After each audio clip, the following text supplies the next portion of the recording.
Let's open the Bible, John chapter 20. Buksan po natin sa ating mga Biblia, Juan po, Kapitulo 20.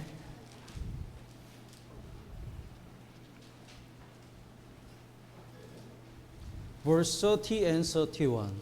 Versikulo 30 at 31. John chapter 20, verses 30 and 31. Would you read? Babasahin ko po, gumawa si Jesus ng marami pang ibang mga tanda sa harapan ng kanyang mga alagad na hindi na isulat sa aklat na ito. Ngunit ang mga ito ay sinulat upang kayo sumampalataya na si Jesus ang Kristo, ang anak ng Diyos, at ang pagsampalataya ay magkaroon kayo ng buhay sa kanyang pangalan. Here is the purpose why God allowed to write the book of John. Kaya narito po yung layunin kung bakit po pinahintulot po ng Diyos na maisulat po yung aklat ni Juan. The verse 31, these are written that you may believe that Jesus is the Christ and Son of God. In order to introduce who Jesus is, the book of John was written. Sinabi po dito, ang mga ito ay sinulat upang kayo sumampalataya na si Jesus ang Kristo. Kaya And- para maipakilala po na si Jesus po yung Kristo, kaya naisulat ito pong aklat ni Juan. And the second reason is the next part, that believing you may have life in His name. In order to know that, when we believe in Jesus, we get eternal life. The book of John was written. Kaya yung pangalawang dahilan, at sa pagsampalataya ay magkaroon kayo ng buhay sa kanyang pangalan. Kapag nakilala po natin si Jesus Kristo at tayo po ay sumampalataya, dito po sinasabi na tayo po ay magkakaroon po ng buhay na walang hanggan. So when we see the structure of book of John, it's very clear. Kaya kung titingnan po natin yung struktura na ito pong aklat ni Juan ay talagang napakalinaw po. We already studied the Matthew, Mark, Luke, John. Napag-aralan na po natin yung aklat ni Mateo, Marcos, Lucas, at ito si These Juan. four gospel books are describing Jesus Christ as four aspects. Ito pong apat na aklat po na ito ng Ebanghelyo ay pinapakilala po si Jesus sa apat na aspeto. So, book of Matthew introduced Jesus who came to this world as a king. Sa aklat po ni Mateo, dito po ipinapakilala si Jesus sa pumarito sa mundo bilang isang hari. So, when we believe in king, we cannot get salvation. Kapag tayo po ay sumampalataya sa hari, tayo po ay pwedeng maligtas. That's why in the book of Matthew, the word believe and faith are not mentioned more often. Not many times. Kaya yung salita pong sumampalataya at pananampalataya ay hindi po gaanong nabanggit ng madalas. So as a king, the king give us the lesson and king judge the people. Bilang isang hari, yung hari po ay nagbibigay ng mga aral at yung hari ay nagbibigay po ng mga kahatulan. That's why in the book of Matthew there are many lessons and there are many fearful word about judgment. Kaya nga po sa aklat ni Mateo, makikita po natin yung napakaraming aral at mga nakakatakot po na salita. So people don't get salvation through book of Matthew. Not many people get salvation through the book of Matthew. Kaya hindi po maraming tao po yung naliligtas pamagitan po ng aklat ni Mateo.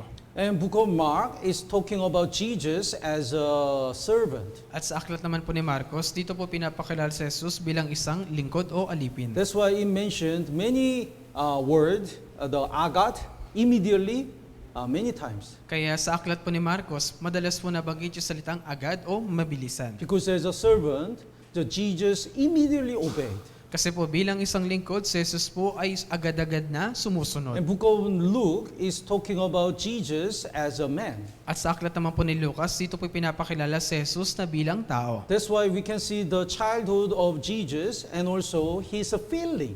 Kaya nga makikita po natin dito yung pagkabata ni Jesus at yung kanyang mga emosyon o pakiramdam. When he looked at the unsaved people, he cried and sympathized. Kapag nakikita niya po yung mga hindi ligtas sa tao, talagang naawa po siya at umiiyak. But book of John is totally different from other three gospels. Pero ito pong aklat ni Juan ay talagang malaki po yung kaibahan mula po sa tatlong aklat ng Ebanghelyo na ito. That's why the Matthew, Mark, Luke, the many stories are, how can I say?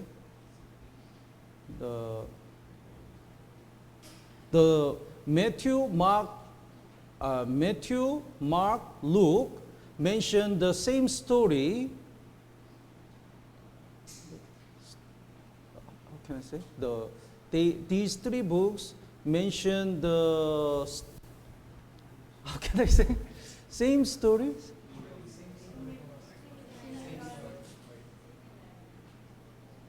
The same stories are written in 3 books, Matthew, Mark, Luke.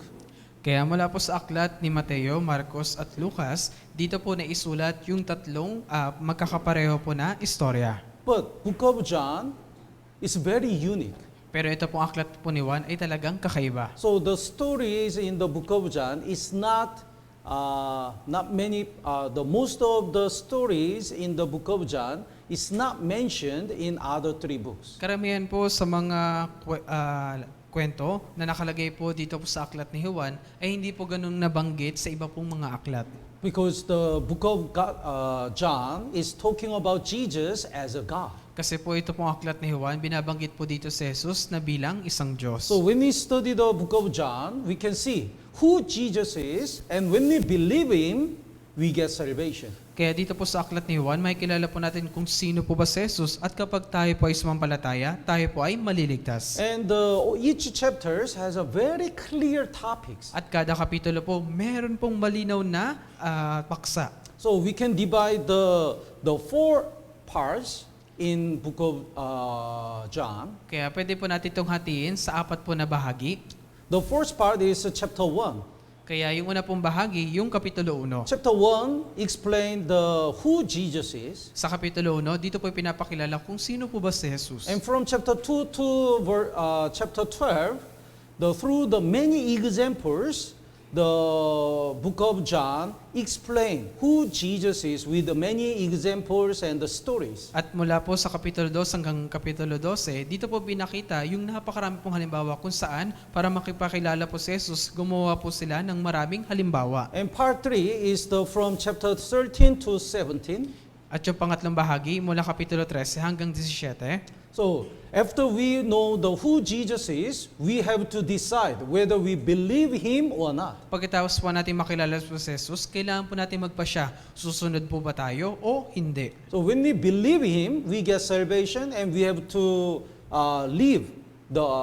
we have to think how to live for Jesus. Kung tayo po ay sasampalataya, tayo po ay maliligtas at dapat po nating isipin paano po tayo mabubuhay para kay Jesus. So, part 3 is talking about abiding in the church. Kaya yung pangatlong bahagi, dito po binabanggit yung pananatili po sa loob ng iglesia. And in the church, we should be humble, and we have to love each other. Sa loob po ng church, kailangan po natin maging mapagkumbaba at ibigin po yung bawat isa. And there is the persecution. At meron din pong panguusig. But because of the Holy Spirit, we can overcome. Pero dahil po sa tulong ng Espiritu Santo, atin po itong mapagtatagumpayan. And Jesus taught how to pray in this part 3. At gayon din po dito po sa ikatlong bahagi, tinuro po ni Jesus kung paano po ba manalangin. So part 3 is talking about our Christian life. Kaya sa pangatlong bahagi, dito po binabanggit yung atin pong buhay bilang isang Kristiyano. And part 4, from chapter 18 to the 21, is talking about the suffering and death and resurrection of Jesus. At yung ika-4 na bahagi, ito pong kapitulo 18 hanggang 21, narito po yung paghihirap, pagdurusa at kamatayan po at muling pagkabuhay ni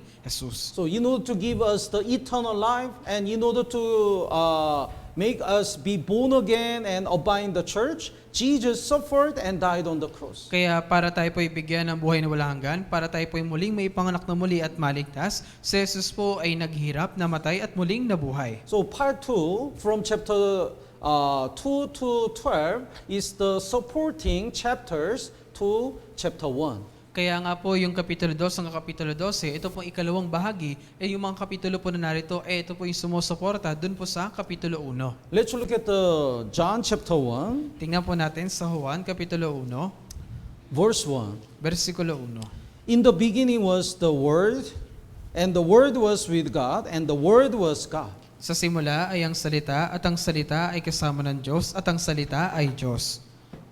So it means Jesus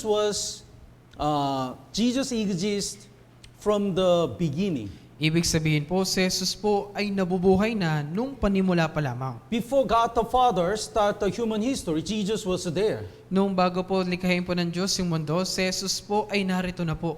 And who Jesus is? At Who sino- is Jesus? At sino po si Jesus? Jesus is a creator. Si Jesus din po yung may likha. So verse 3, would you read? Versikulo 3, lahat ng mga bagay ay ginawa sa pamagitan niya, at kung wala siya ay hindi nagawa ang anumang bagay na ginawa. Without him means without Jesus, nothing was made that was made. So Jesus is a creator.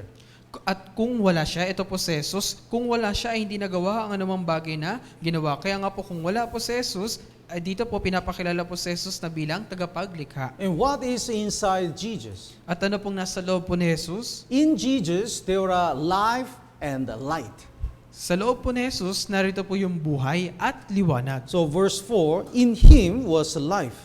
Kaya sa versikulo 4, nasa kanya ang buhay. And the life was the light of man. At ang buhay ay siyang ilaw ng mga tao. Actually, the Old Testament is like a darkness. Sa katunayan po, yung lumang tipan ay gaya po ng isang kadiliman. It's talking about the justice of God. Dito po pinapakilala yung pagiging hustisya ng Diyos. So if the people break the law, they should be judged and they have to go to hell. Kapag yung mga tao po ay sumuway dun po sa utos po ng Diyos, sila po ay dapat pong mahatulan at parusahan. But Jesus, when Jesus came to this world, He shined the light because He came as a light of the world. Pero nung si Jesus po ay pamarito sa libutan, siya po ay nagliwanag sapagkat siya po ay liwanag. And He brought to the grace and the truth. At kanya pong dinala yung biyaya at katotohanan. The verse 14, would you read? Versikulo 13, na ipinanganak hindi sa dugo o sa kalooban ng laman o sa kalooban ng tao, kundi ng Diyos.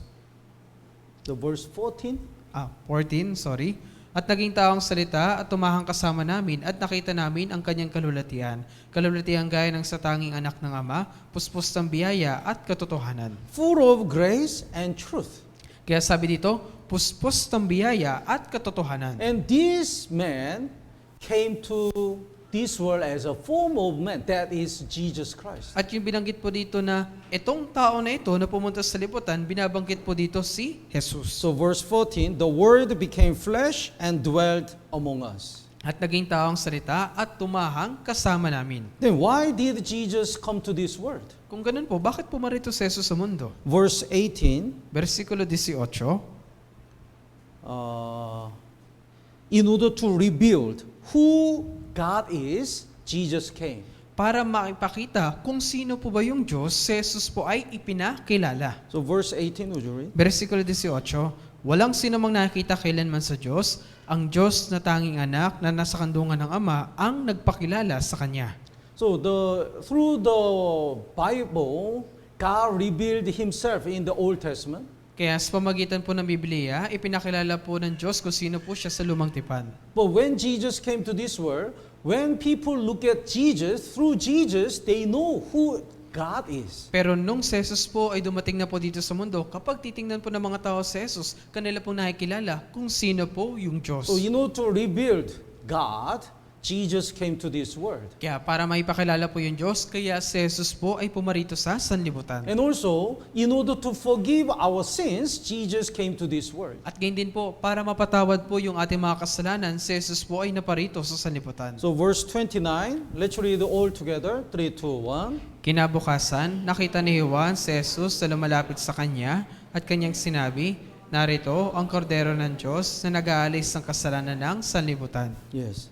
So in order to take away all our sins and paid our sins, Jesus came to this world. Kaya para kunin at bayaran po yung lahat ng ating mga kasalanan, si Jesus po ay pumarito sa sanlibutan. So in the Old Testament, God gave the law to Moses. Kaya sa lumang tipan, ibinigay po ng Diyos kay Moises yung batas. Law indicates the justice of God. Yung batas sa kautusan, ito po ay nagpapakilala sa pagiging hustisya po ng Diyos. So nobody can get salvation by keeping the law. Kaya wala pong sinaman yung maliligtas pamagitan po ng pagsunod sa kautusan. So Romans chapter 3 verse 20 says, through the law we realize we are sinners. Kaya sa pamagitan po ng Roma, Kapitulo 3, versikulo 20, ipinapakilala po na sa pamagitan ng kautusan na tayo po ay isang makasalanan. And Galatians chapter 3 verse 24 says, through the law we go to Jesus for salvation. At sinabi rin po sa Galatia Kapitulo 3, versikulo 24, na sa pamagitan po ng kautusan,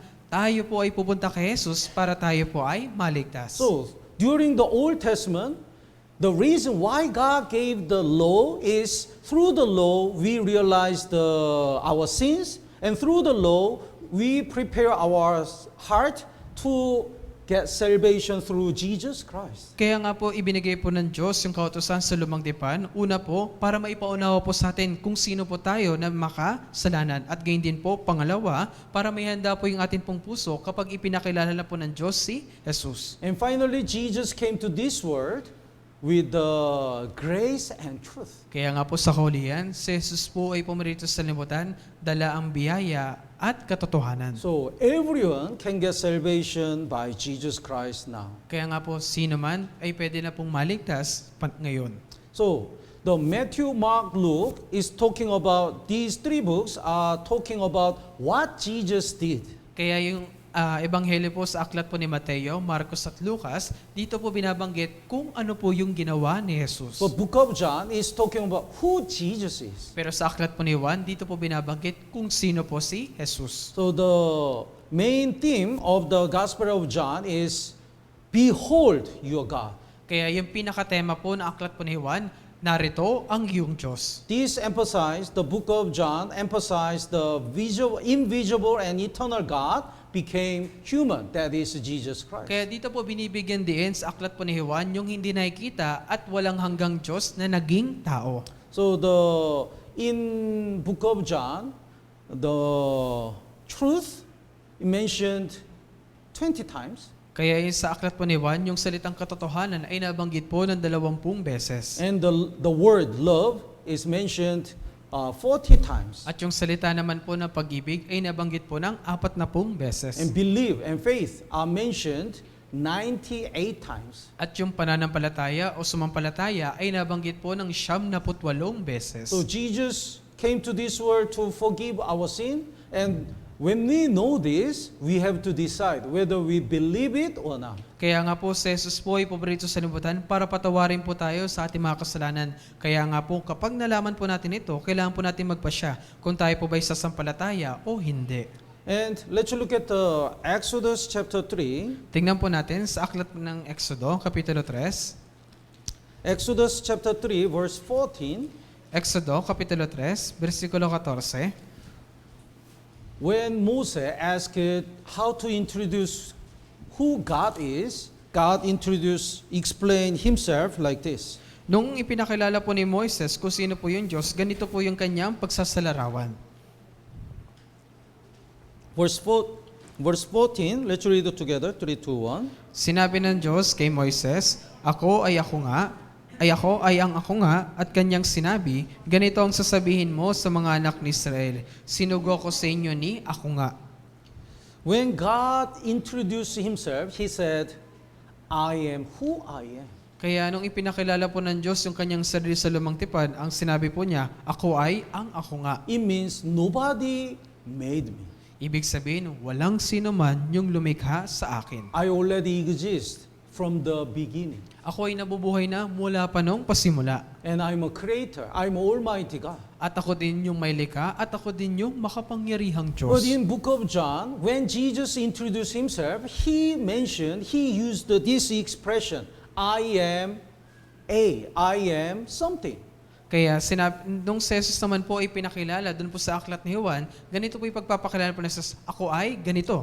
That's why the Pharisees and the religious leaders really got mad and they wanted to kill Jesus Christ. Kaya nga po yung mga Pariseo at mga pinunong religyoso, sila po ay galit na galit kay Jesus at nais po siyang patayin. So John chapter 6 verse 35 says, Jesus introduced himself, I'm the bread of life. Kaya sa Juan Kapitulo 6, dito po pinapakilala ni Jesus na siya po yung at tinapay ng buhay. In John chapter 8 and 9, Jesus said, I'm the light of the world. At sa Kapitulo 8 at 9, pinapakilala po ni Jesus na siya yung ilaw ng sanlibutan. In John chapter 10 says, Jesus said, I'm the door of sheep. At sa Kapitulo 10 naman po na aklat ni Juan, pinapakilala niya po na siya po yung pintuan ng mga tupa. In John chapter 10 also, Jesus said, I'm the good shepherd. At gayon din po sa Kapitulo 10, ipinakilala niya po yung kanyang sarili na siya yung mabuting pastol. John chapter 11, Jesus said, I'm the resurrection and the life. Sa Kapitulo 11 naman po, binanggit po niya na siya yung muling pagkabuhay at ang buhay. Chapter 14,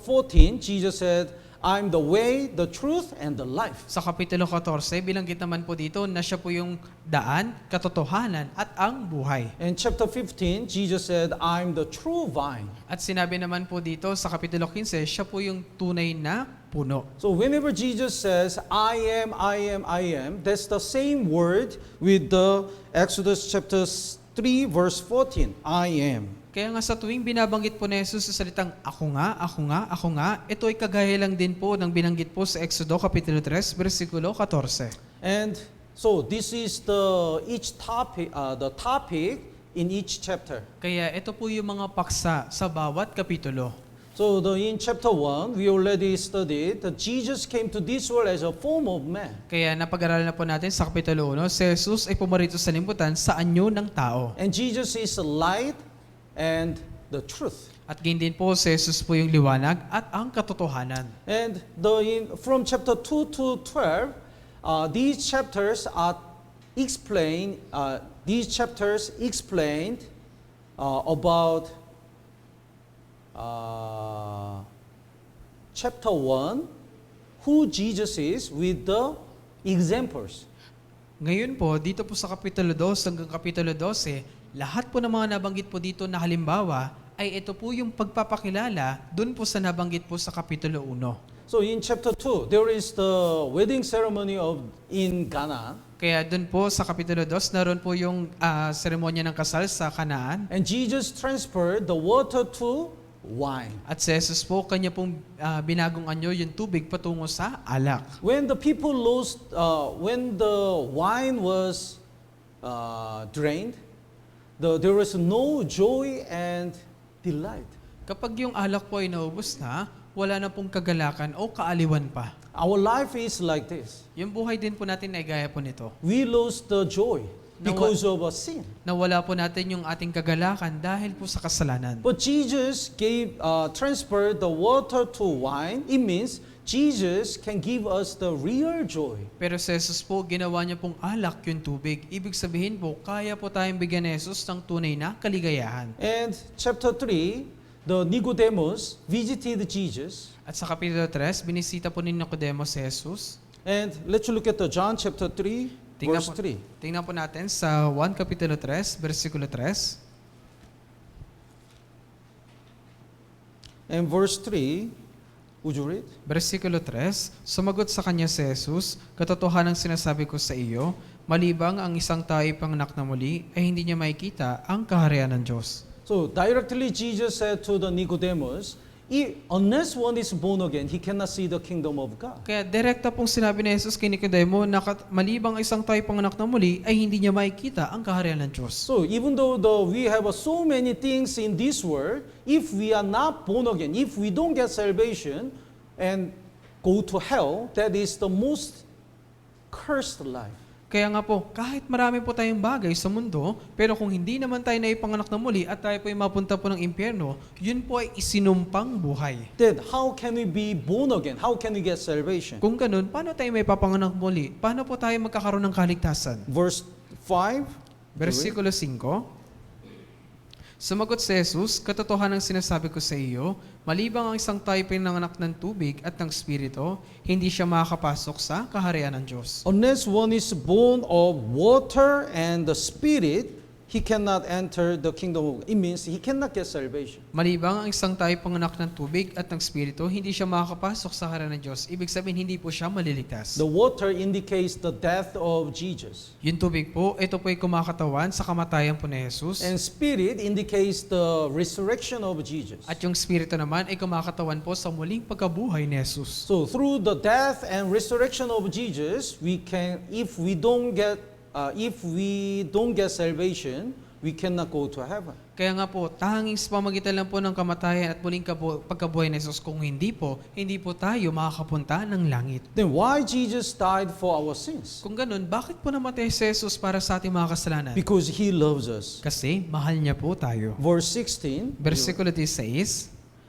sapagkat gayon na lamang ang pag-ibig ng Diyos sa sanlibutan na ibinigay niya ang kanyang tanging anak upang ang sinumang sa kanya'y sumampalataya ay huwag mapahamak kundi magkaroon ng buhay na walang hanggan. Yes. Because of love, Jesus died for us. Dahil po sa pag-ibig, si Jesus po ay namatay para sa ating mga kasalanan. Now, all people have to decide whether they believe this love or not. Kaya nga po, lahat ng mga tao ay kailangan na po magpasya ngayon kung sila po ba ay sasampalataya sa pag-ibig ni Jesus o hindi. That's why the verse 18, he who believes in him is not condemned, but he who does not believe is condemned already. Kaya sa versikulo 18, ang sumasampalataya sa Kanya ay hindi hinahatulan, ngunit ang hindi sumasampalataya ay hinatulan na sapagkat hindi siya sumampalataya sa pangalan ng tanging anak ng Diyos. Everyone has a free will.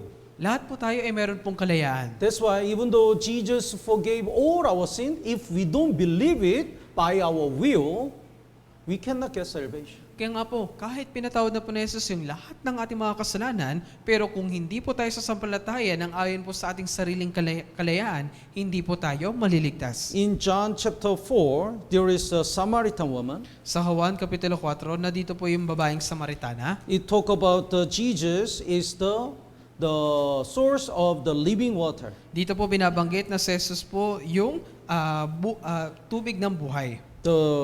Let's look at the verse 7, chapter 4, verse 7. Tingnan po natin sa Kapitulo 4, versikulo 7. We can see Jesus is the greatest counselor. Makikita po natin dito na si Jesus po yung pinakadakilang counselor. The verse 7, here is the woman of the Samaria. Sa versikulo 7 po, narito po yung isang babae na taga-Samaritana. Samaritan woman is not good at Bible more than the Nicodemus in chapter 3.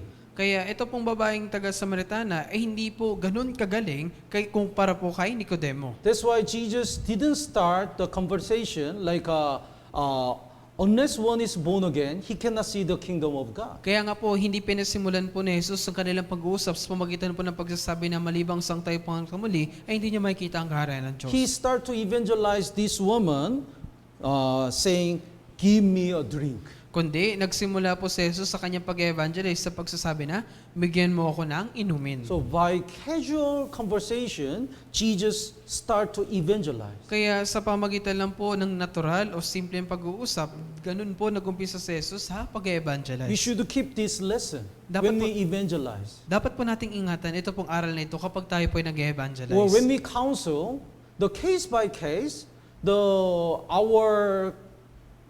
counseling must be changing.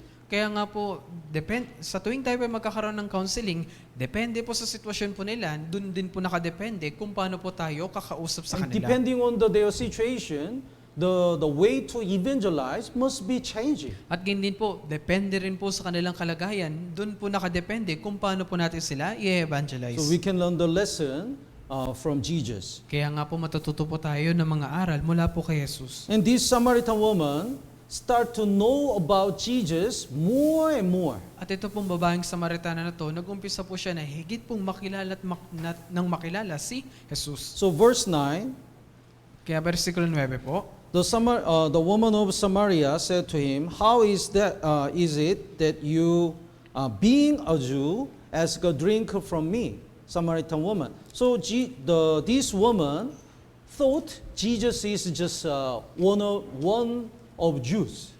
sinabi po sa versikulo 9, sinabi sa kanya ng babaeng Samaritana, paano nangyari na ikaw na isang Hudyo ay humihingi ng maiinom sa akin na isang babaeng Samaritana? Ang iniisip po ng babaeng Samaritana na ito, na si Jesus po ay isang normal lamang po na Hudyo. In verse 12, are you greater than our father Jacob, who gave us the well?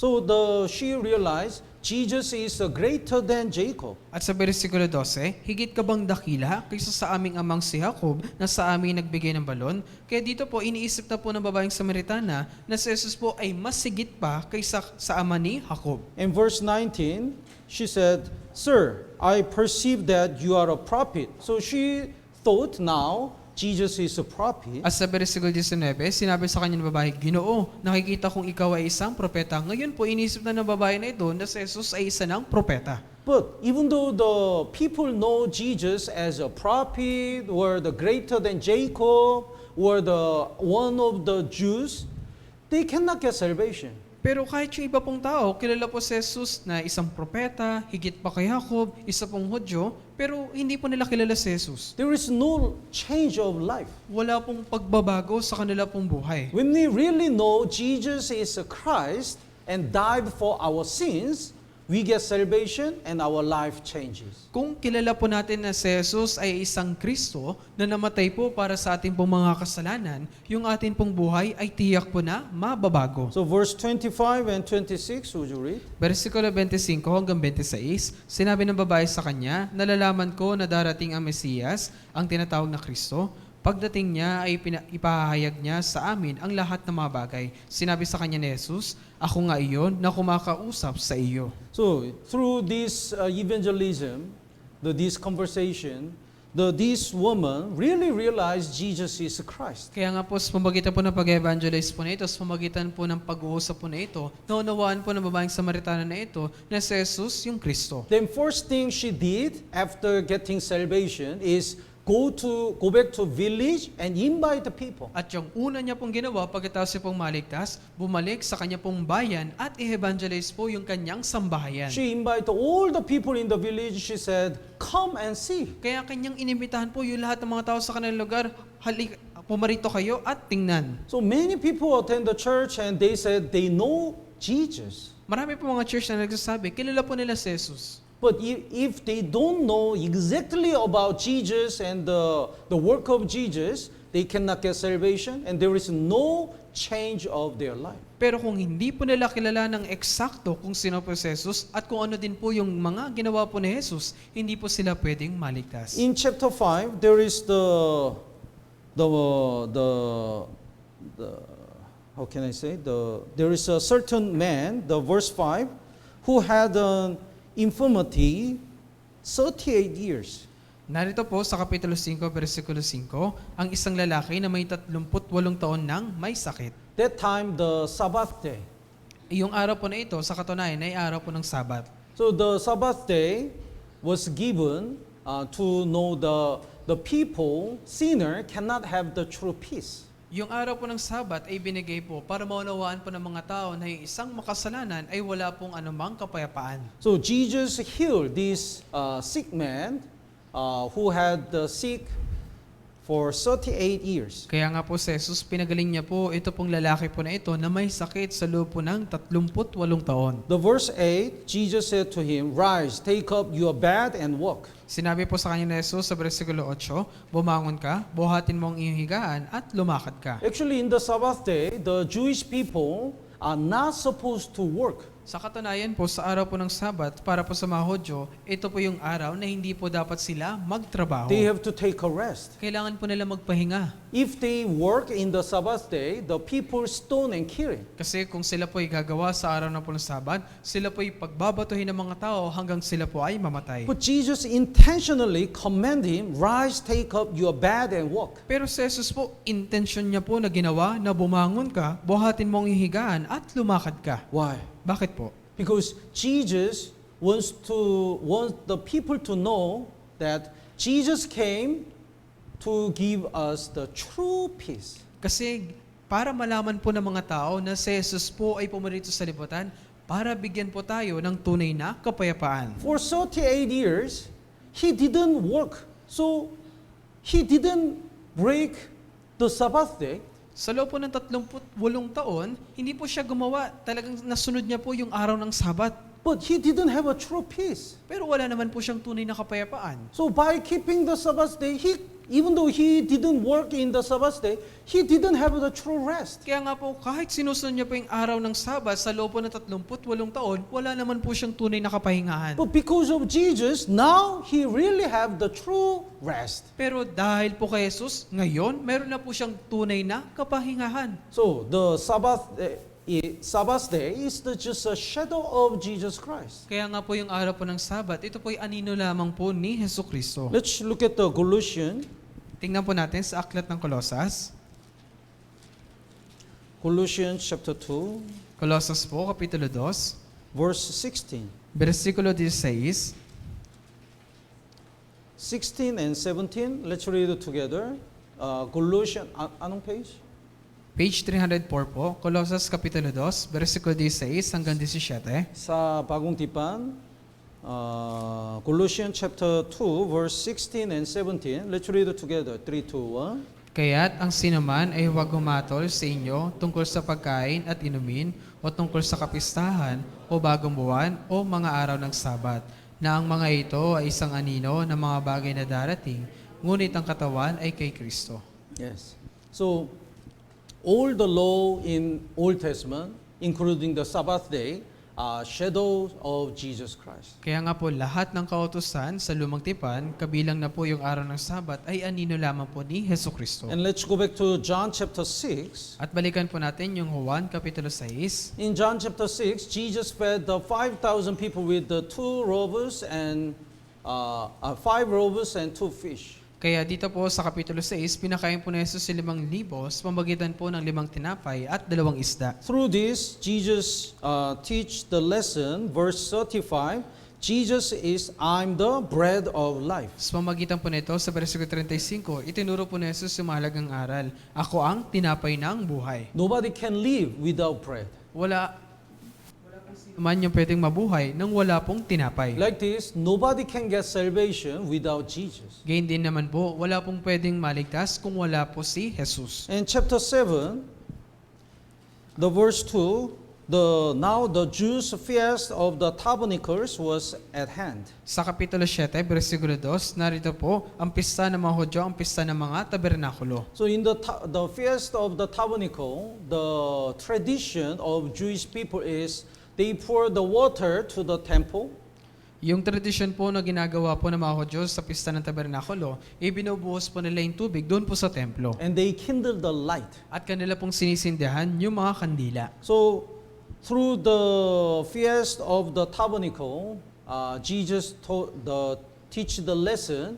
Jesus is the water of eternal life and the light of the world. Dito po sa pista po ng tabernakulo, itinuturo po, ipinapakilala po na si Jesus po yung tubig ng buhay at gayon din po yung ilaw ng sanlibutan.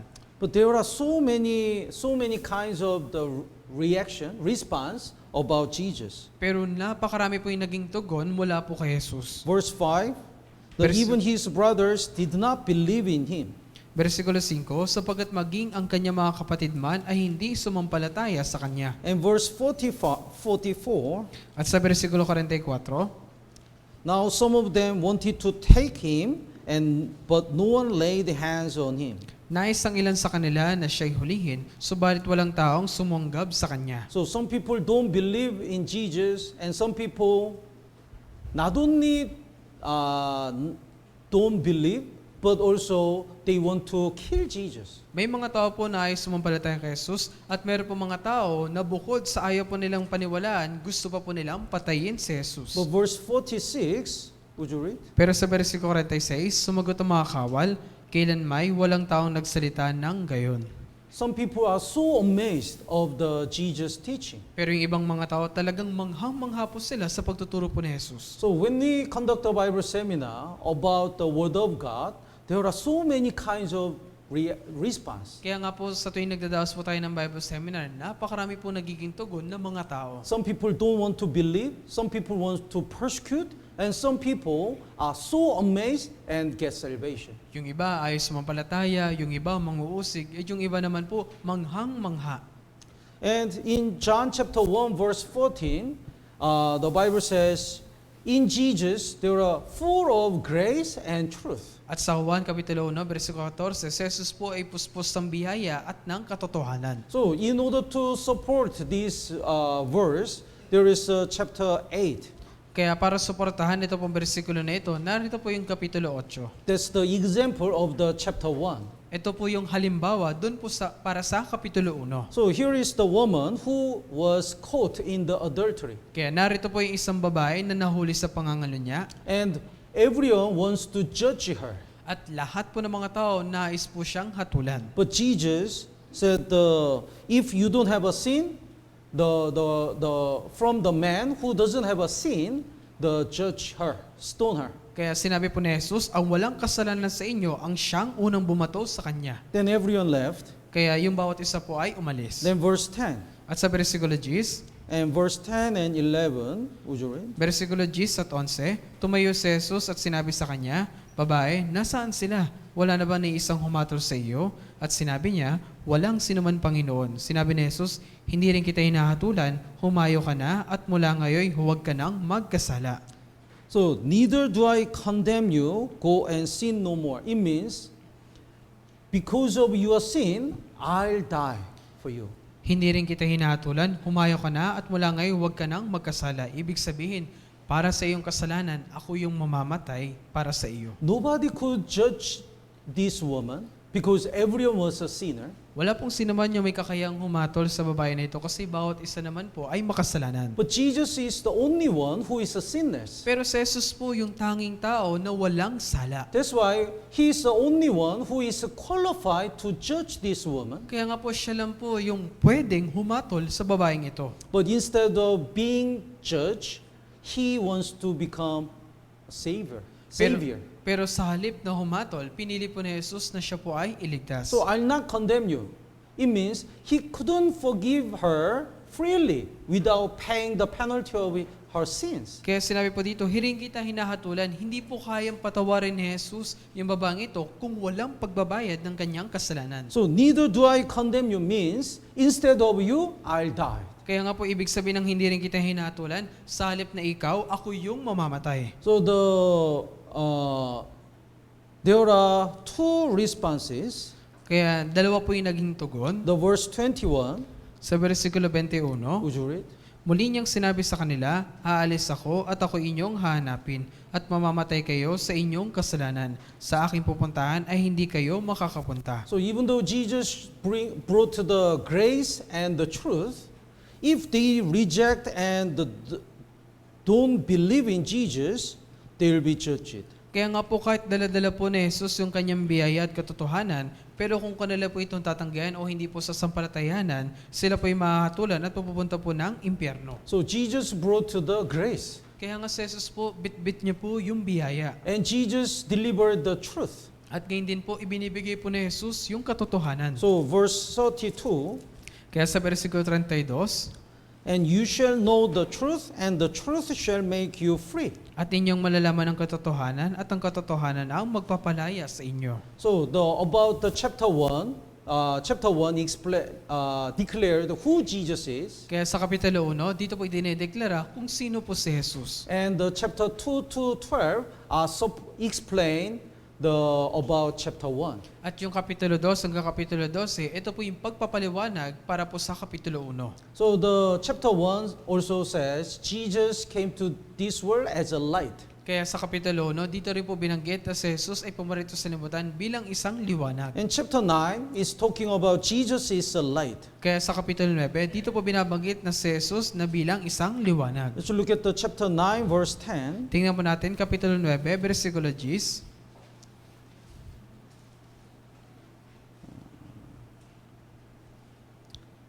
The verse 7 first. Verse 7, would you read? Versikulo 7 po muna. At sinabi sa kanya, humayo ka, maghugas ka sa imbakan ng tubig ng Siloam na ang kahulugan ay sinuko. Humayo nga siya at naghugas at bumalik na nakakakita.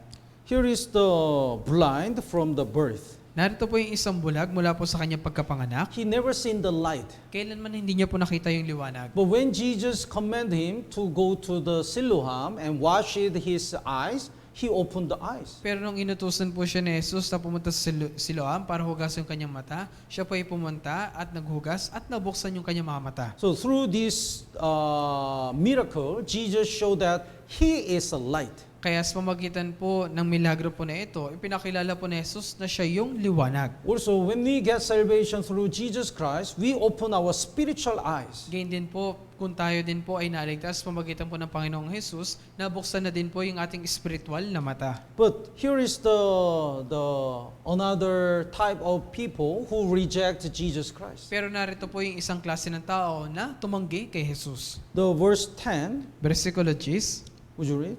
kaya't sinabi nila sa kanya, paanong nabuksan ang iyong mga mata?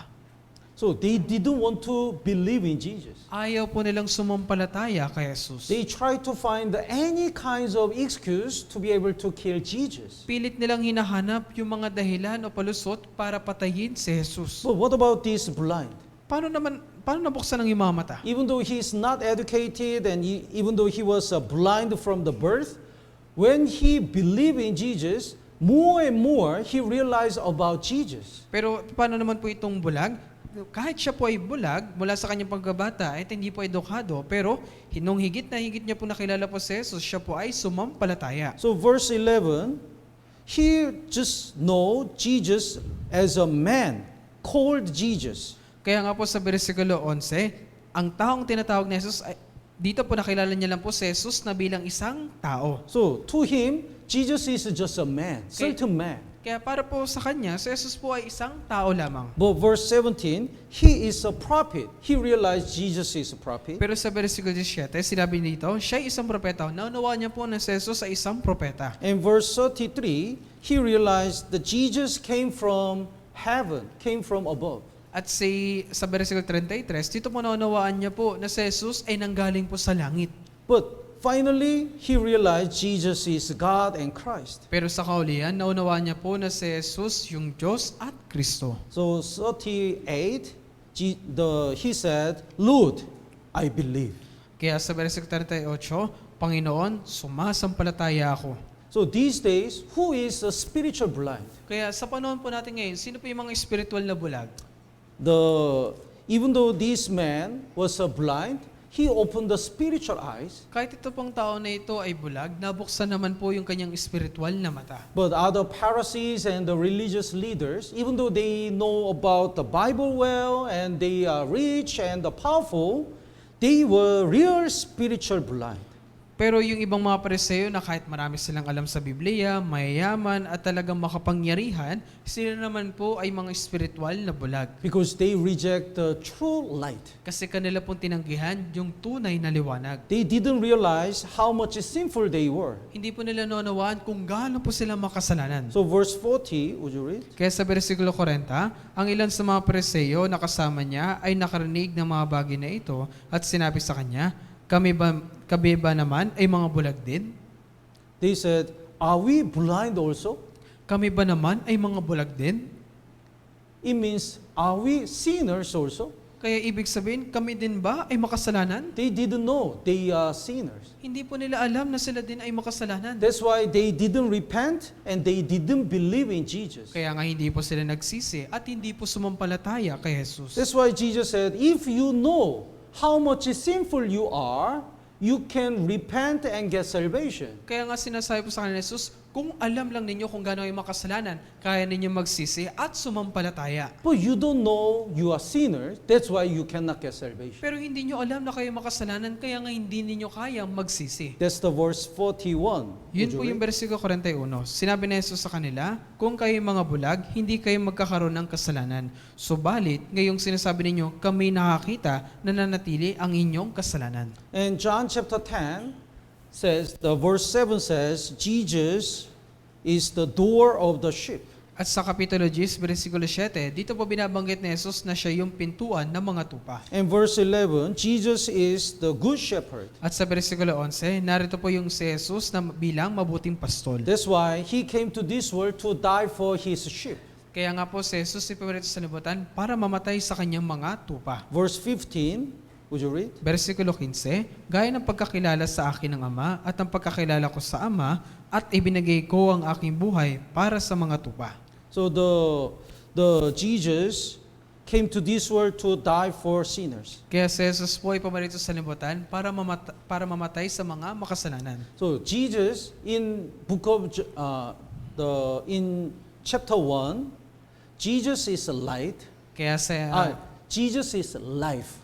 Kaya sa Juan Kapitulo 1, si Jesus po yung buhay. That's why He came to this world to give us the eternal life. Kaya pumarito po si Jesus sa libutan para bigyan po tayo ng buhay na walang hanggan. So the verse 28, Kaya sa versikulo 28, let's read it together, 3, 2, 1. sila'y binibigyan ko ng buhay na walang hanggan at kailanmay hindi sila mapapahamak at hindi sila agawin ng sinuman sa aking kamay. Yes. And chapter 11 is also explained Jesus is life and resurrection. At dito rin po sa Kapitulo 11, binabanggit po dito na si Jesus yung buhay at liwanag. So John chapter 1 verse 4 says, "In him was life, and the life was the light of man." Kaya sa Juan Kapitulo 1, versikulo 4, dito po sinabi na nasa kanya ang buhay at ang buhay ay siyang ilaw ng mga tao. So John chapter 11 also supporting this verse. Kaya yung Juan Kapitulo 11, sinusuportahan din po yung versikulo na iyon. In John chapter 11, Lazarus died. Kaya sa Juan Kapitulo 11, dito po namatay si Lazaro. And Jesus, after 3 days, Jesus visited him and arose him from the death. At pagkatapos po ng 3 araw, binisita po si Jesus at muling binuhay. And Jesus said, the verse 25, "I'm the resurrection and the life. At sinabi po ni Jesus sa versikulo 25, ako ang muling pagkabuhay at ang buhay. And he who believes in me, through he may die, and he shall live." Ang sumasampalatay sa akin, bagamat siya'y mamatay, ay mabubuhay. So in the book of John, Jesus keeps saying, keep introduce himself, and then Jesus keep asking, if you believe me, you get salvation. If you don't believe me, you will be judged. Kaya dito po sa Aklat ni Juan, palagi pong ipinapakilala ni Jesus kung sino po siya. At ganun din po, tinatanong niya po yung mga tao, kung sumasampalataya ka sa akin, ikaw ay maliligtas. Pero kung hindi ka sumasampalataya sa akin, hindi ka maliligtas. So from the John chapter 1, introduce who Jesus is. Kaya sa Juan Kapitulo 1, pinapakilala kung sino po si Jesus. Jesus is the light, and Jesus is life, and Jesus is God. Kaya sa Juan Kapitulo 1, sinasabi po na si Jesus yung buhay, liwanag, at yung Diyos. And from chapter 2 to 12, keep explaining who Jesus is. At mula Kapitulo 2 hanggang Kapitulo 12, palagi po yung pinapaliwanag kung sino po si Jesus. So in order to bring us the grace and love and salvation and eternal life, everything, Jesus must die on the cross. Kaya para ibigay po sa atin yung biyaya, pag-ibig, lahat po ng mga bagay, si Jesus po ay kinakailangan na mamatay sa krus. Jesus brought to the eternal joy. Si Jesus po, bit-bit niya po yung walang hanggang kagalakan. Jesus can give us the true rest. Si Jesus po, may kakayahan po siyang bigyan po tayo ng tunay na kapahingahan. Jesus give us the life and resurrection. Si Jesus po, kaya niya tayong bigyan ng buhay at muling pagkabuhay. How? Paano po?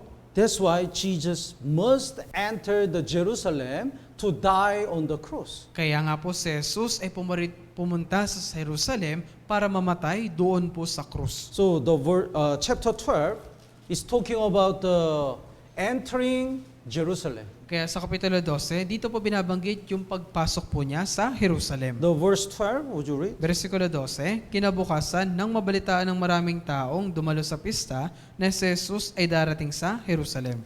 So when we read the book of John, when we go to the end, Jesus mentioned about his death more often. Kaya nga po kung babasahin po natin, ito pong aklat ni Juan mula po dito, makikita po natin na madalas na pong binabanggit ni Jesus yung kanyang kamatayan. Because only way for Jesus to give us all the blessing is his death. Kasi yung tanging dahilan o tanging paraan para mibigay po sa atin ni Jesus yung lahat ng mga bagay po na ito ay yung kanyang kamatayan. So, chapter 12, verse 3, the Maria also poured the costly oil to Jesus in order to prepare the burial of Jesus. Kaya nga po dito sa Juan Kapitulo 12, versikulo 13, si Maria po, ibinuhos niya po yung mamahaling pabango para may handa po yung kamatayan ni Jesus. The verse 7, but Jesus said, "Let her alone. She has kept this for the day of my burial." Sa versikulo 7, kaya't sinabi ni Jesus, hayaan ninyo siya, inilaan niya ito sa araw ng paglilibing sa akin. So Jesus mentioned about his death more often. Kaya nga po, higit, madalas na pong binabanggit ni Jesus yung pagtungkol sa kanyang kamatayan. Verse 24, let's read it together. 3, 2, 1. Katotohanang sinasabi ko sa inyo, maliban na ang butil ng trigo ay mahulog sa lupa at mamatay, ito ay mananatiling nag-iisa. Ngunit kung ito ay mamatay, ay nagbubunga ng marami. Yes. So Jesus is life and resurrection and joy and the light, everything. And the reason, the way to bring us all the blessing is He must die on the cross. Kaya si Jesus po, yung buhay, muling pagkabuhay, yung kagalakan, yung liwanag, para maibigay po o lahat ng mga bagay po na ito, kinakailangan po ni Jesus na mamatay. And Jesus keep asking, if you don't believe me, you will be judged. And that's why you have to believe me in order to get salvation. Kaya nga pa, patuloy na tinatanong po ni Jesus, kung hindi ka sasampalataya, ikaw ay mahatulan. Kaya dapat kang sumampalataya upang ikaw ay hindi mahatulan. And from chapter 17 to the 13 to 17 is talking about our Christian life. At mula naman Kapitulo 13 hanggang 17, dito po binabanggit yung patungkol po sa ating buhay Kristyano. So after explaining who Jesus is and the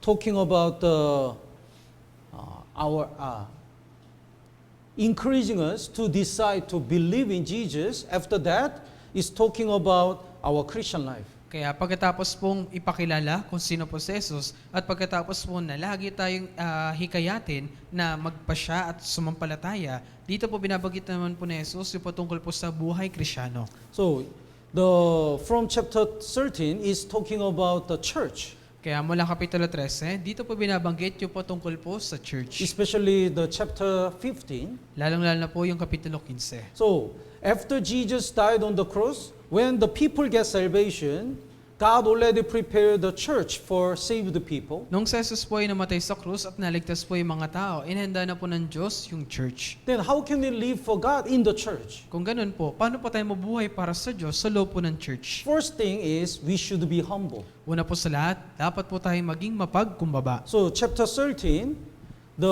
before Jesus died on the cross, in the last night, the disciples argue, who is greater than others? Kaya nga po, bago mamatay po si Jesus, nung gabi po na iyon, nagtipon po yung kanyang mga alagad at nagtalo-talo kung sino po yung pinakadakila mula sa kanila. Then Jesus washed their feet At pagkatapos po nito, hinugasan po ni Jesus yung kanilang mga paa as an example bilang of the isang, humble heart. bilang isang halimbawa ng mapagkumbabang puso. The verse 14 and 15, would you read? Versikulo 14 hanggang 15, kung ako nga na Panginoon at Guro ay naghugas ng inyong mga paa, kayo man ay dapat ding maghugas ng mga paa ng isa't isa, sapagkat kayo'y binigyan ko ng halimbawa upang gawin din ninyo ayon sa ginawa ko sa inyo.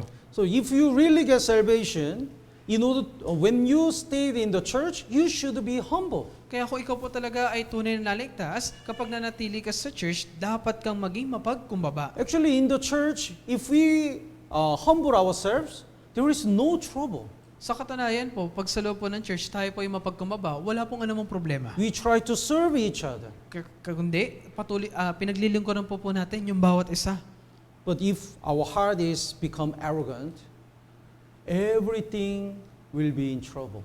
Pero kapag yung puso po natin ay mapagmataas, lahat po ng mga bagay ay talagang nasa gulo. And the second commandment in the church is love one another. At yung pangalawang utos po sa loob po ng church, ibigin ang isa't isa. So the John chapter 13 verse 34, let's read it together. 3, 2, 1. Isang bagong utos ang sa inyo ay ibinibigay ko, na kayo'y magmahalan sa isa't isa. Kung paanong minahal ko kayo, magmahalan din kayo sa isa't isa. Yes. So we should be humble and we should love each other. Kaya dapat po tayo maging mapagkumbaba at ibigin ang isa't isa. And chapter 14, Jesus said, even though he will die on the cross, he is comforting his disciples. Kaya dito po sa Kapitulo 14, kahit nabanggit po na Jesus na siya po ay mamatay, pero kahit siya po ay patay na, patuloy niya pa rin pong ahaliwin yung kanyang mga alagad. Because after Jesus died on the cross, he promised to send the Holy Spirit. Kasi pagkatapos po mamatay ni Jesus dun sa cross, ipinangako niya po na kanyang ipapadala yung Espiritu Santo. So this is a really amazing verse 16, chapter 14, verse 16. Kaya ito po talaga yung nakamamanghang versikulo, Kapitulo 14, versikulo 16. Let's read it together. 3, 2, 1. At hihingin ko sa Ama at kayo bibigyan niya ng isa pang mga aliw upang makasama ninyo siya magpakailanman. So in Old Testament, only when the Father used his people, the Holy Spirit dwells in them, and after using them, after the work of God, the Holy Spirit left these people. Sa lumang tipan, yung Diyos Ama, sa tuwing may gagamitin po siyang isang tao, kanya pong ipapadala yung Espiritu Santo.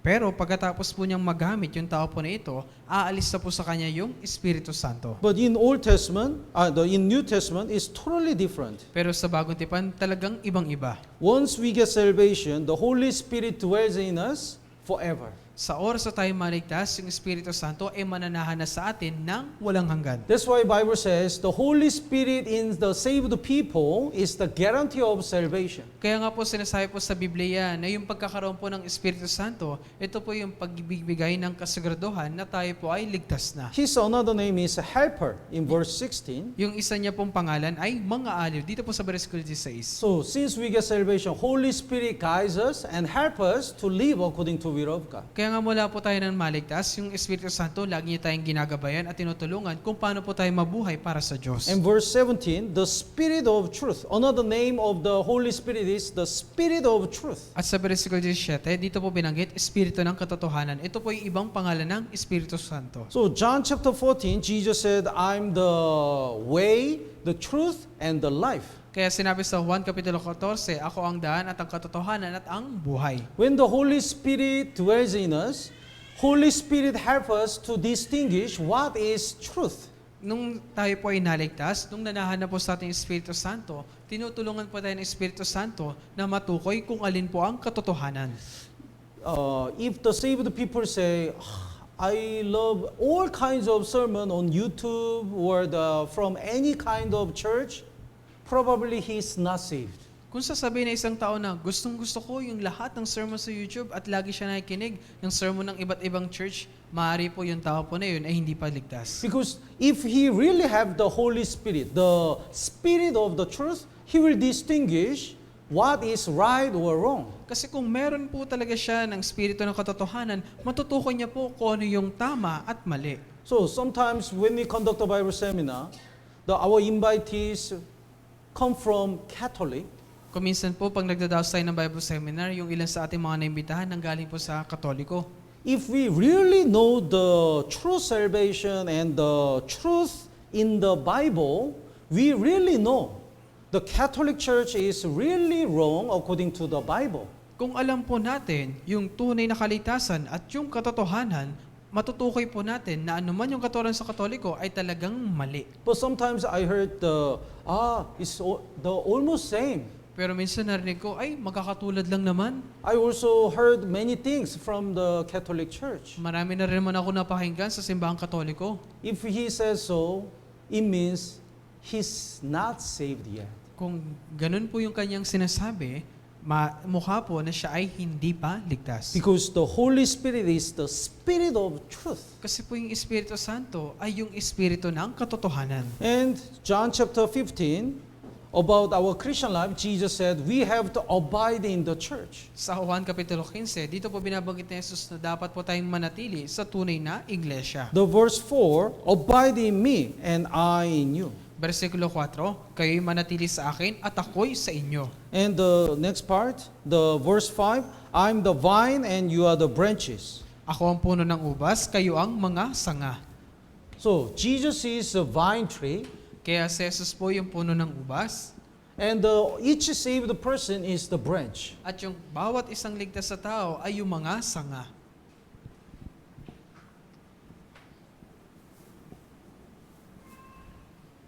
Then, where is Jesus Christ? Kung ganun po, nasaan po si Hesus Kristo?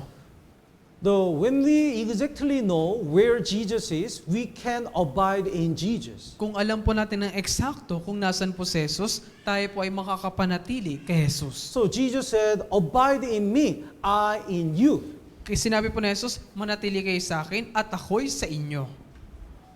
Who are these you? Sino po tong kayo? The verse 3, Sa versikulo 3, verse 3, you are already clean because of the word which I have spoken to you. kayo'y malilinis na sa pamagitan ng salita na aking sinabi sa inyo.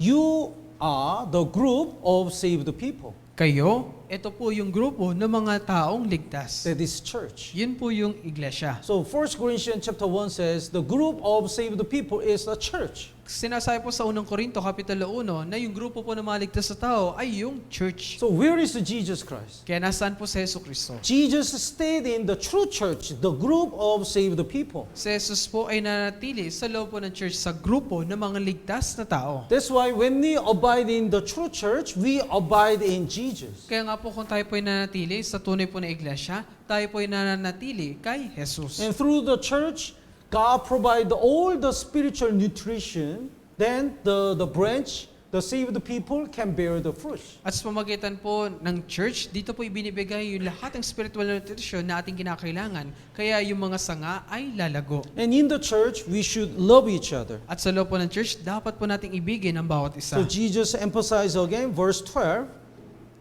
Ito po ay muling binigyan din po ni Jesus sa versikulo 12. Would you read? Ito ang aking utos na kayo magmahalan sa isa't isa, gaya ng pagmamahal ko sa inyo. And also, when we abide in the church and stand in the truth, the word persecute the saved people. At gayon din po, kapag tayo po ay nanatili sa church at naninindigan sa katotohanan, yung mundo, tayo po ay uusigin. So Jesus mentioned there must be the persecution and the suffering. Kaya nga po sinasabi po ni Jesus, magkakaroon ng pang-uusig at mga kahirapan. Verse 18, if the world hates you, you know that it hated me before it hated you. Versikulo 18, kung kayo kinapopota ng sanlibutan, ay alamin ninyo na ako muna ang kinapopota nito bago kayo. And chapter 16, verse 2 also, there must be the persecution and you will be suffered in the world. At sa Kapitulo 16, versikulo 2, narito po yung mga pag-uusig at yung mga kahirapan sa mundo. Would you read? Kayo palalayasin nila sa mga sinagoga, talagang darating ang oras na ang sinamang papatay sa inyo ay mag-aakalang naghahandog siya ng paglilingkod sa Diyos. Yes. But in chapter 16, Jesus said, even though you have a persecution and sufferings, the Holy Spirit always with you, so you will finally get a great victory. Pero sinasabi po sa Kapitulo 16 na bagaman tayo po ay nasa pag-uusig at mga kahirapan, yung Espiritu Santo ay nasa atin at tiyak tayo ay magkakaroon ng pagtatagumpay. Holy Spirit will guide us and protect us. Yung Espiritu Santo ay gagabay sa atin at tayo po ay iingatan. So verse 13, chapter 16, verse 13, Kaya let's read it together. 3, 2, 1. Subalit kapag dumating na ang Espiritu ng katotohanan, papatnubayan niya kayo sa buong katotohanan, sapagkat hindi siya magsasalita ng mula sa kanyang sarili, kundi ang namang bagay na kanyang marinig, iyon ang kanyang sasabihin at kanyang ipahayag sa inyo ang mga bagay na darating. And chapter 17 is talking about how to pray. At sa Kapitulo 17, dito po binabanggit kung paano manalangin. So Jesus prayed for God Kaya si Jesus po dito, in order to glorify God. kaya po dito si Jesus ay nanalangin sa Diyos para luwalatiin yung Diyos. And Jesus prayed for the saved people to become one. At hindi po si Jesus po ay nanalangin sa mga ligtas sa tao na magkaisa. So 11, the chapter 17 verse 11, they may be one as we are, the last part. Kaya sa Kapitulo 17, versikulo 11, sa huling bahagi, upang sila'y maging isa, na gaya naman natin na iisa. Even now, Jesus is praying for the church to become united. Kahit hanggang ngayon po, patuloy po na nanalangin si Jesus na yung church ay talagang magkaisa. In verse 12, Jesus prayed for the saved people to keep from the evil things. At sa versikulo 12, patuloy po na ipinapanalangin ni Jesus na yung mga ligtas sa tao na ingatan sila mula sa mga masasamang bagay. And the verse 17, sanctify them by your truth, your word is truth. So in order to make our Christian life holy, Jesus is still praying.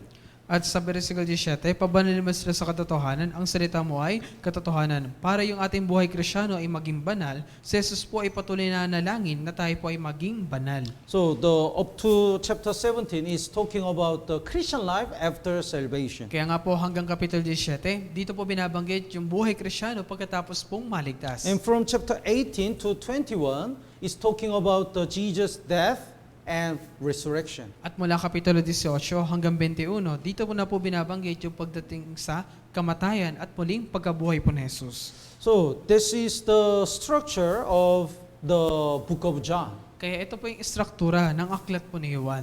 And chapter 1 explain who Jesus is. Kaya Kapitulo 1, pinapaliwanag kung sino si Jesus. And from chapter 2 to 12 explain about Jesus in details. At mula Kapitulo 2 hanggang Kapitulo 12, ipinapaliwanag po kung sino po si Jesus ng detalyado. And from chapter 13 to 17 is talking about our Christian life after salvation. At mula Kapitulo 13 hanggang 17, dito po binabanggit yung ating buhay Kristyano pagkatapos na maligtas. And in order to save us, Jesus suffered and died on the cross.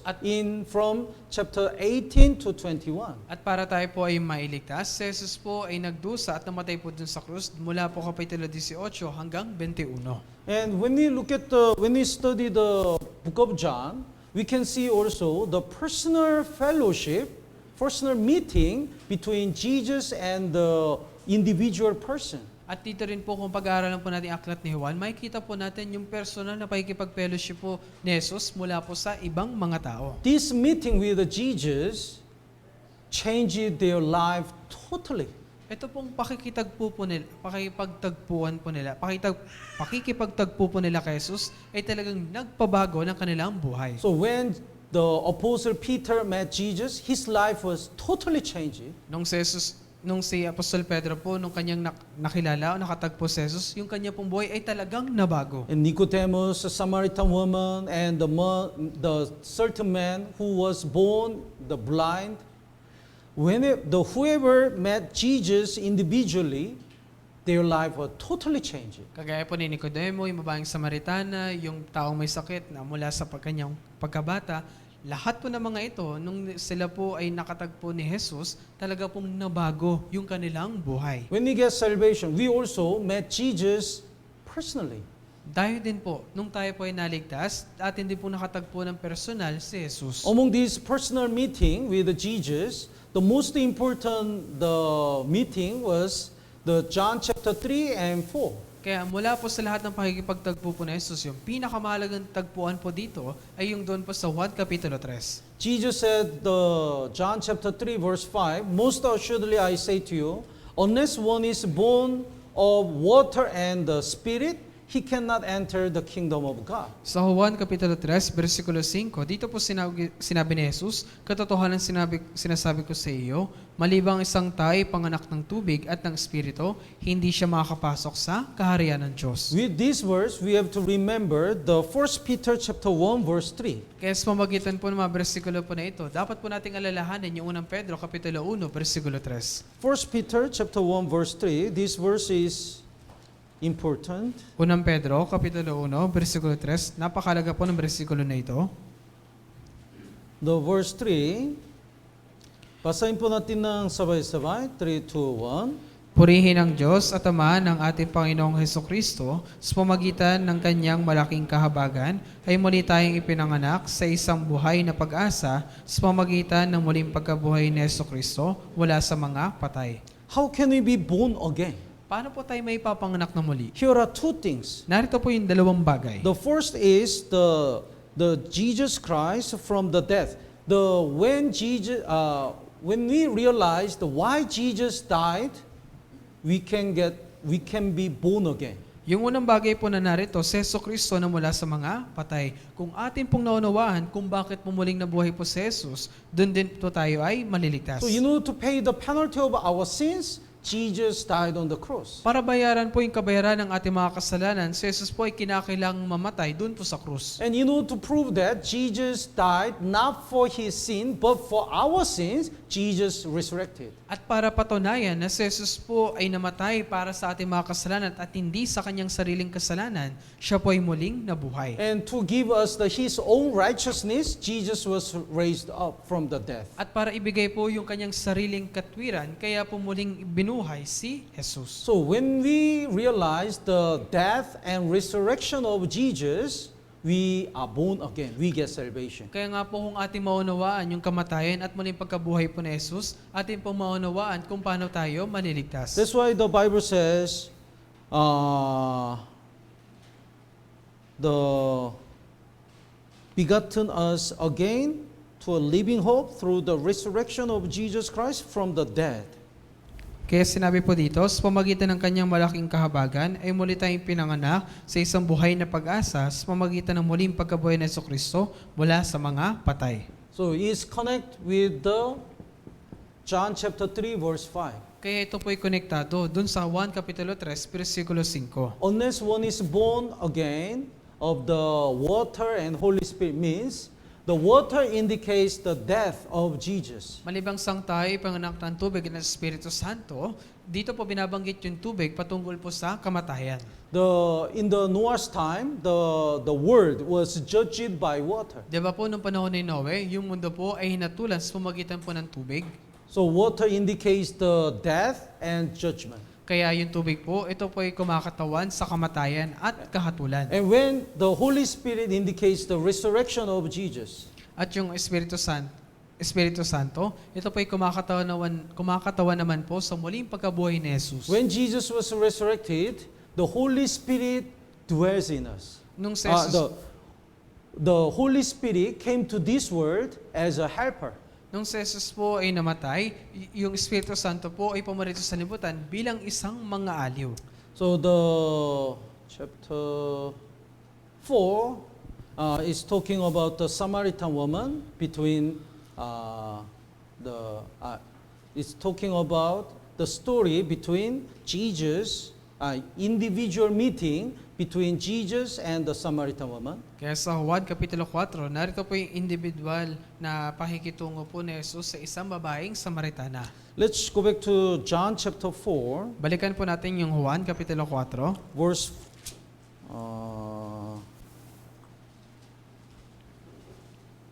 23. versikulo 23, 21 first. versikulo 21 po muna. Before Jesus came to this world, the way to worship God is gathering in the Jerusalem and offer something. Bago po dumating si Jesus sa libutan, yung paraan po ng mga tao sa pagsamba sa Diyos, sila po ay nagtitipon sa Jerusalem at magbibigay po sila ng handog. But since Jesus came, that way is not the way to worship God. Pero nung dumating na po si Jesus, hindi na po yun yung paraan para sumamba sa Diyos. The verse 21, would you read? Kaya sa versikulo 21, sinabi sa kanya ni Jesus, "Babae, maniwala ka sa akin na darating ang oras na iyong sasambahin ng Ama, hindi sa bundok na ito o sa Jerusalem." It means the place is not important. Ibig sabihin po nito, yung lugar ay hindi na po mahalaga. The specific way to worship God is not important. Yung specific na paraan kung paano po sumamba sa Diyos ay hindi na po mahalaga. When you receive the Holy Spirit and live according to the will of God, that whole time, all life is the way to worship God. Sa oras na matanggap na po natin Espiritu Santo at nabubuhay po tayo alinsunod po sa kalooban po ng Diyos, yung buhay po na yun po yung buhay na pagsamba sa Diyos. So verse 23, let's read it together. 3, 2, 1. Subalit, dumarating ang oras at ngayon na nga, nasasambahin ng mga tunay na sumasamba ang Ama sa Espiritu at katotohanan, sapagkat hinahanap ng Ama ang gayong mga sumasamba sa Kanya. True worshipers will worship the Father in spirit and truth.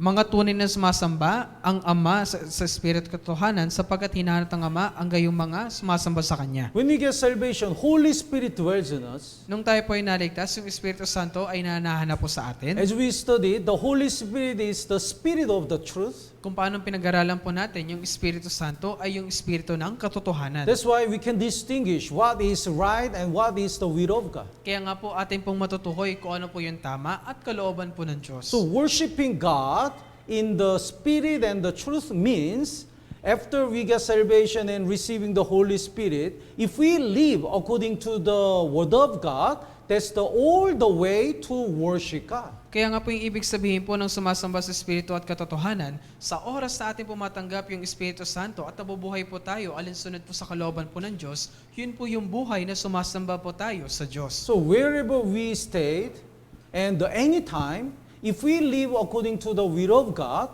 that's the worshiping God. Kaya nasaan man po tayo, anumang oras, kung tayo po ay nabubuhay para po sa Diyos, yun po yung buhay na sumasamba sa Diyos. In John chapter 9, here is the personal meeting between Jesus and the blind At sa who 1 opened the eyes. At sa 1 Kapitan 9, nandito naman po yung personal na tagpo ni Jesus at ng isang lalaking bulag. This man stood in the side of Jesus. Ito pong lalaki po na ito po'y pumanig sa tabi po ng Diyos. That's why people cast him out. Kaya nga po pinalayas po siya ng mga tao. But verse 35, Jesus visited him. Pero sa versikulo 35, siya po ay binisita ni Jesus. 35, would you read? Nabalitaan ni Jesus na siya'y pinalayas nila at nang kanyang makita siya ay sinabi niya, sumasampalataya ka ba sa anak ng tao? So when the old people cast out this man, Jesus stood in his side. Nung pinalayas po ng lahat ng mga tao, ito pong bulag po na ito, si Jesus po ay pumanig sa kanya. When they get salvation and preach the gospel, sometimes they reject us and we feel lonely. Nung tayo po ay naligtas at ating pinapangarap ay ebanghelyo, kuminsan po tayo din po ay kanilang tinatanggihan at nakakaramdam tayo ng mapag-isa. But when we are rejected by people, Jesus is with us. Pero tandaan po natin, sa tuwing tayo po ay tinatanggihan ng mga tao, si Jesus po ay kasama natin. So this is the structure of Book of John. Kaya ito po yung struktura ng aklat po ni Juan. So the introducing Jesus in chapter 1. Kaya sa Kapitulo 1, ito po yung pagpapakilala kay Jesus. And from chapter 2 to 12 is supporting who Jesus is with the many stories and the examples. At sa Kapitulo 2 hanggang Kapitulo 12, ito po yung mga talata na sumusuporta sa Kapitulo 1 sa pamamagitan ng mga halimbawa at ng mga kwento. And from chapter 13, it's talking about we should be humble and love each other in the church. At wala naman po sa Juan Kapitulo 13, dito po itinuturo na tayo po ay maging mapagkumbaba at ibigin po yung bawat isa. And in chapter 18 to last chapter 21, talking about the suffering of Jesus At mula and Kapitulo resurrection. At mula sa Kapitulo 18 hanggang 21, dito po binabanggit yung pagdurusa at kamatayan ni Jesus at kanyang muling pagkabuhay. Let's look at the last chapter, chapter 21. Tingnan po natin sa huling kapitulo, Kapitulo 21. When Jesus resurrected, He visited His disciples. Nung si Jesus po ay muling nabuhay, kanya pong binisita yung kanyang mga alagad.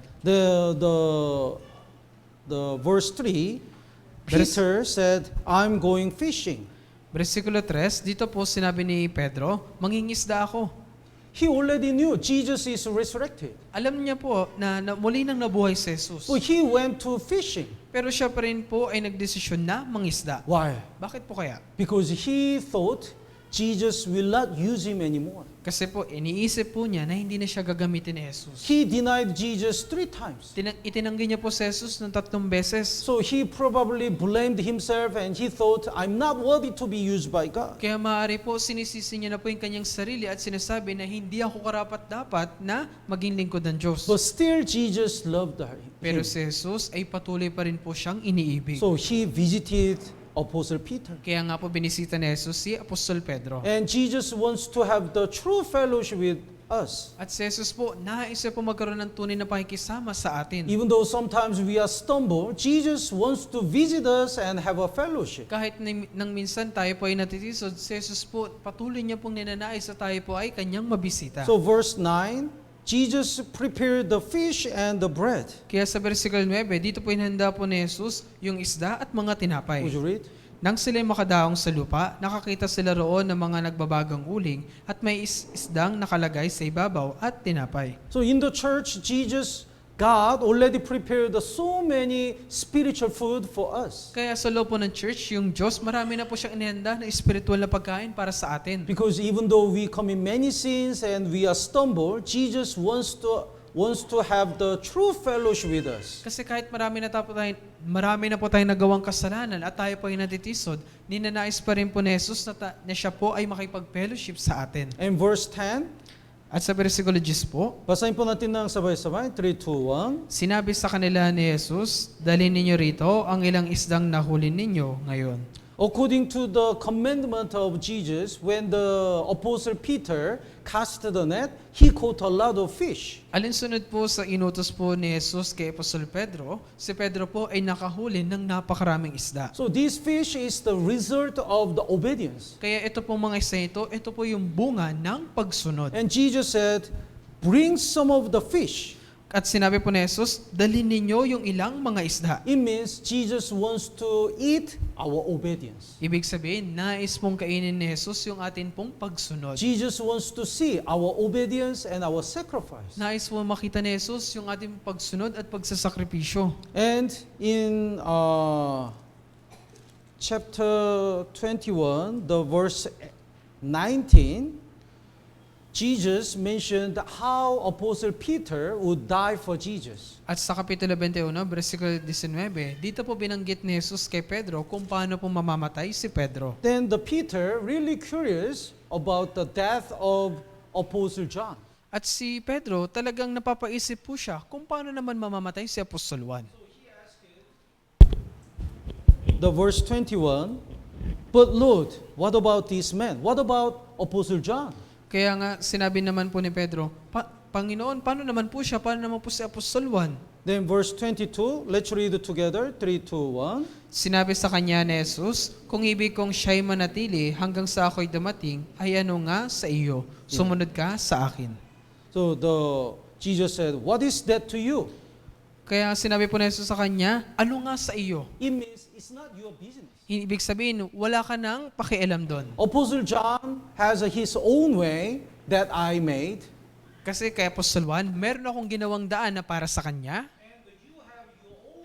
That you have to go. At meron ka rin pong sariling daan na dapat mong puntahan. So don't think about others' way. Kaya wag mong isipin yung daan ng iba. Jesus said, you follow me. At sinabi ni Jesus, sumunod ka sa akin. So everyone has a different way. Kaya bawat isa po sa atin ay meron pong kanya-kanyang daan. This brother can be used by God in that way. Itong brother na ito ay pwede magamit sa ganitong paraan. This sister can be used by God in another way. Itong sister na ito pwede magamit ng Diyos sa iba namang paraan. So we don't need to compare with others. Kaya nga po hindi natin kinakailangan na ikumpara yung bawat isa sa atin. We have to follow Jesus in our own way. Dapat po tayong sumunod kay Jesus alinsunod sa ating sariling daan. So this is the structure of Book of John. Kaya ito po yung struktura ng aklat po ni Juan. So when we study the Book of John, we know who Jesus is and how to live for Jesus. Kaya nga po kung ating pag-aaralan po ito po aklat ni Juan, makikilala po natin kung sino si Jesus at kung paano po tayo mabubuhay para kay Jesus. As Jesus keeps saying, whoever believes in Him, he will have the everlasting life.